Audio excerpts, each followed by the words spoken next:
Hey everyone, I hope you are all well. I'm keeping it light today. Well, as light as it gets on here, really. I'm just not in the mood for the inevitable existential crisis that occurs after researching, explaining, and editing some really heavy information. So today we're not talking about being guinea pigs for medical tyranny or Bill Gates' titty milk company or shootings or how they're poisoning the food supply or world war or genocide. So I consider this light.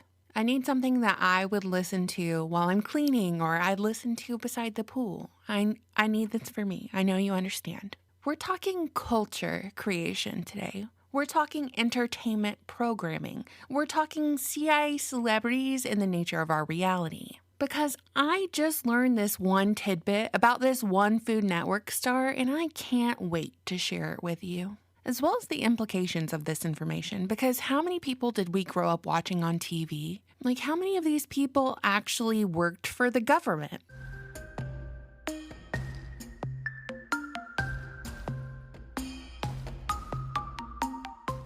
I grew up watching Food Network. I don't know why. Don't ask me why. It was just something we could watch in the family room that wasn't vulgar or cartoons, so we all agreed on it. Obnoxious Rachel Ray and her EVOO. Yes, I understand the acronym, but I think it's easier just to say extra virgin olive oil. Giada De Laurentiis and her husband, who was always videoed vroom vrooming it everywhere around like on a skateboard. Somehow I know the drama. I know they were divorced. Some aspect of my brain is still invested in this drama, even passively, because I think she and Bobby Flay had a thing, and Bobby Flay really seems like a jerk. But my favorite Food Network host was always snooty coastal grandma Ina Garten, because she looked like my grandma, just doing her Food Network program Barefoot Contessa, and hosting dinner parties with all the gays in town, cooking a chicken for Jeffrey whenever he returned home from business, highlighting their Jewish traditions. Well, earlier today, I learned something about Ina that it gave me pause. It gave me pause. So Ina Garten worked in the White House, and no, not as a chef. Let me explain. We gotta go back a ways. So Ina grew up in Connecticut, but she met her husband Jeffrey when she was 15. And then they got married and relocated to Fort Bragg, North Carolina, because Jeffrey was in the military during the Vietnam War.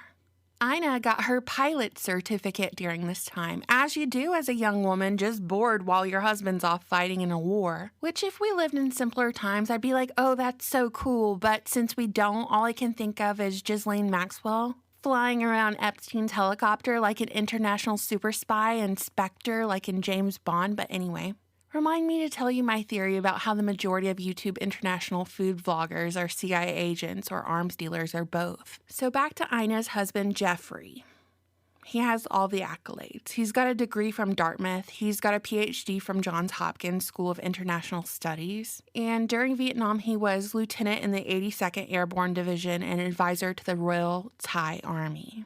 And after all that, he worked under the Nixon, Ford, and Carter administrations on their economic and foreign policies. So when he and Ina relocated to Washington, D.C., she just decided to take a job at the White House too, while Jeffrey was working over in the State Department.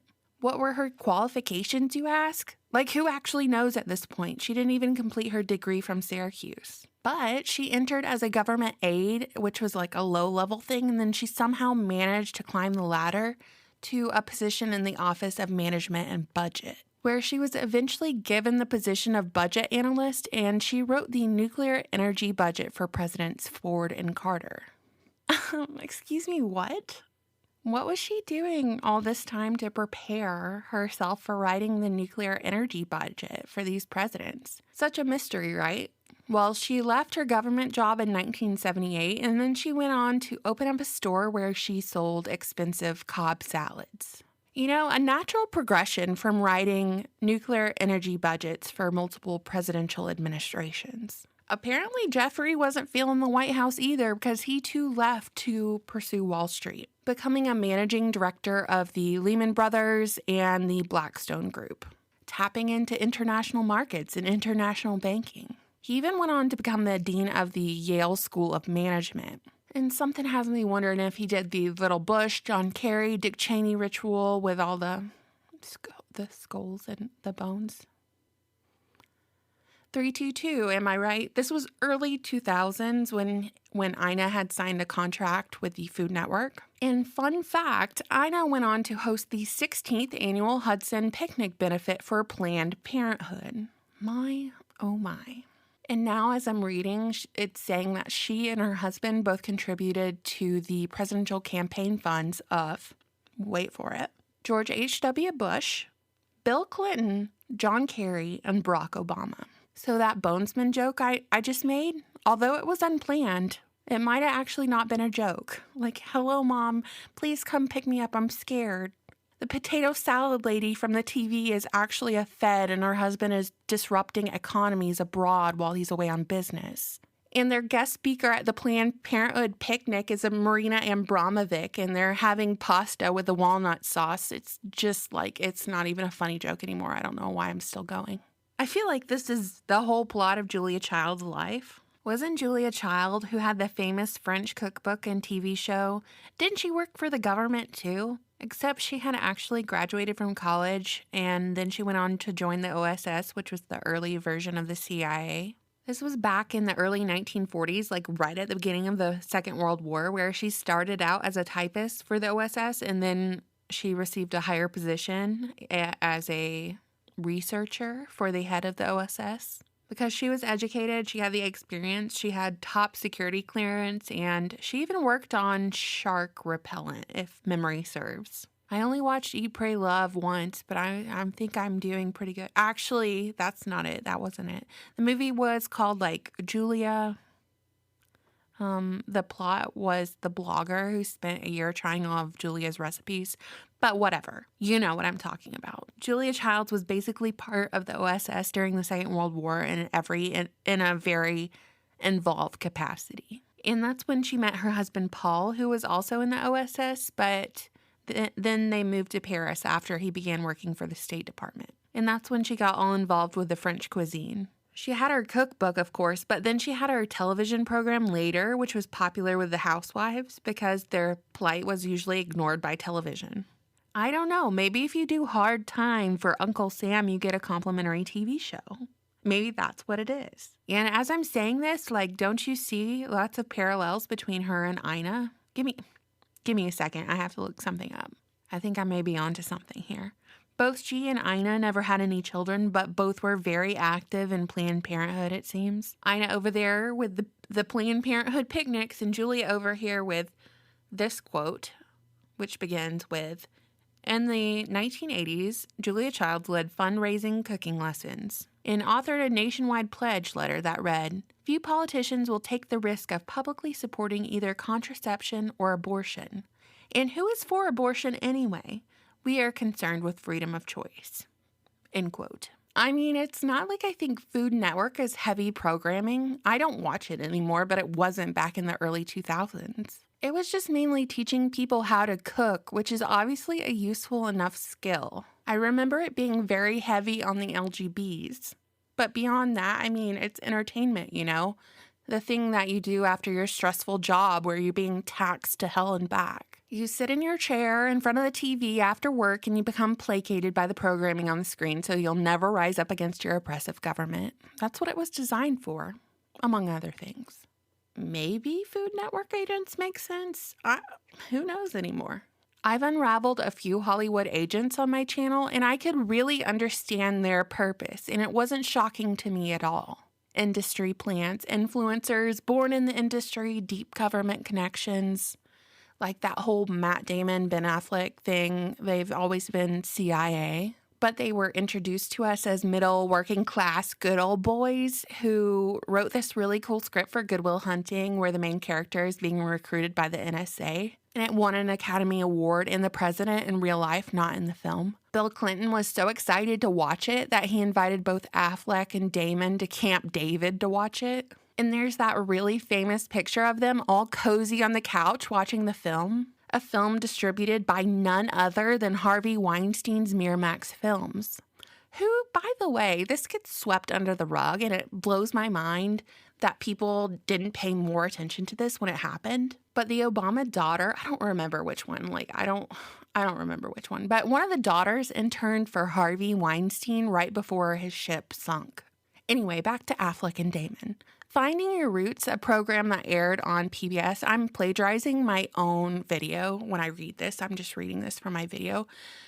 This Finding Your Roots show looked into Ben Affleck's roots and revealed that his whole story of being a middle-class guy from Boston, raised by a single mother, it was, at best, misleading, at worst, an outright lie. Affleck's grandmother got a mention on the show. Her name was Elizabeth Roberts Shaw. Affleck's grandmother, Elizabeth, married a guy named O'Brien Bolt, whose best man at their wedding was Tom Braden, a man who worked for the OSS, which was like the early version of the CIA. Braden held a prominent role in the CIA by specializing in using art and film as a means to spread propaganda. For the Gen Z out there, this is very much giving Edward Bernays. Braden is very much giving Edward Bernays. Braden even got Affleck's grandma a job at the Museum of Modern Art, a well-known CIA front where he was her co-worker.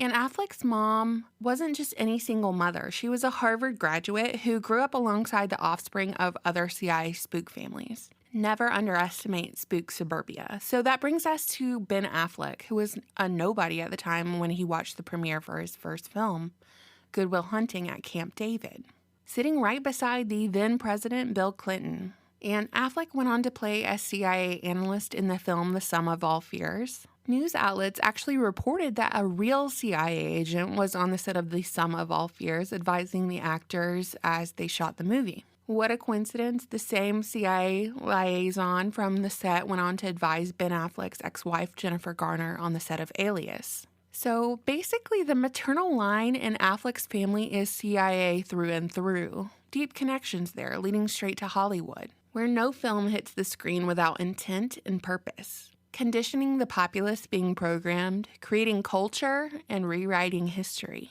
But we can't forget Matt Damon, who has played almost exclusively CIA or NSA-related roles in films like Good Will Hunting, the Jason Bourne films, The Good Shepherd, Syriana. He originally presented himself much like Ben Affleck, a middle-class guy turned actor, a guy from Cambridge, who happened to attend Harvard, as we all do, I don't know about me and you, us middle-class normal folk. Totally Harvard, Yale, Johns Hopkins, Stanford, through and through, Vanderbilt, yes, definitely, totally. That's totally normal for us middle-class folk. While he was at Harvard, he became a member of the elite Delphic Club. But he had a lot going on at Harvard. He was a theater kid who missed a bunch of class time due to pursuing film roles, even going on record saying that he was, quote, yanked out to pursue these roles, like he was being forced against his will. It should also be said that, films like Born Supremacy are straight up military propaganda. Military, CIA, alphabet agency propaganda. The Good Shepherd has a scene in it where the CIA are doing some freaky deaky ritual on the Mason check floor, and everyone is just watching, people are watching this okay, that's normal. It's not normal. Normal people don't do that. By the way, Ben Affleck and Matt Damon were very quiet after Rose McGowan accused them alongside Harvey Weinstein during this whole #MeToo psyop. It's like that whole Shakespeare quote, all the world's a stage and all the men and women are merely players. They have their exits and their entrances. And one man in his time plays many parts. And if we were to apply that here, we get some mileage out of this quote. Because it's my belief that these actors and singers and musicians, very few of them are propped up organically, like from having actual talent. Not to say they don't have talent, but the connections are a key part, as is the willingness to use their influence outside of the screen to continue to influence civilians. For example, we'll just use Matt Damon. Matt Damon has used his popularity heavily throughout COVID, appearing many times on TV and publications to say that he, quote, falls heavily on the side of trusting science, end quote. Repeatedly encouraging his fans to get vaccinated, sharing stories of how scary it was for his daughters to get COVID, and how he himself had the Delta variant. I don't know, man. It sounds like Pfizer got their checkbook out. Obviously, we have the whole CIA Project Mockingbird element at play here. In the early 1950s, the Central Intelligence Agency used major media companies for propaganda purposes in order to sway public opinion during the Cold War. Again, a move right out of Bernie's playbook. This program was known as Operation Mockingbird, and in addition to controlling executives, reporters, and other staff within major media companies, the CIA also put forth their own agents as journalists of the so-called free press. Journalists who worked around the clock, especially after the assassination of JFK, doing their patriotic duty, of course, to suppress truth from the American people, forcing witnesses to change their story and silencing those who question the official narrative. Does that sound familiar? Like, we all know CNN's Anderson Cooper is CIA. It's a meme at this point. He's from the extremely wealthy Vanderbilt family. He graduated from Yale. There's that whole Bones joke again, 322. And to be fair, these places like Yale, Harvard, Stanford are just government agency recruitment centers at this point. But Anderson Cooper has blogged and bragged about his whole internship with the CIA, and he works for the news agency who programs the populace, CNN. They all do. All news agencies, regardless of partisan leaning, but you get my point. This fella should be sipping martinis by the pool, living his best rich person life, but somehow he's slumming it at CNN and having to show up for work every day. It seems very odd. Like how George Soros continues to fund these groups that dismantle and subvert societies and governments, but if you were a rich old person, wouldn't you be like retired in Florida playing bridge and bingo on Wednesday nights? And on Fridays, you go to the lunch buffet at the Marriott or something because they have the best salad bar and not funding and organizing the demise of civilization. But okay, we got off on a tangent there. Ina Garten working at the White House and her husband Jeffrey away on business to do international banking for foreign economies is just, it really did something to me. I can't really explain why. It's just like I amble around day to day knowing that some or most news anchors, Hollywood actors, musicians, major internet influencers have been, can be, or are connected to the government in some sort of way. They all play their role through every psyop, and people don't realize they're being programmed. But the whole potato salad lady, the Cobb salad lady, really, did she have to be in on it too? I guess since I know this information and find it to be a burden, you must now know it too. That's all. If you like this podcast, found it interesting, be sure to subscribe. If you want to support my channel, think about donating on Patreon. And thank you all so much for listening. Bye.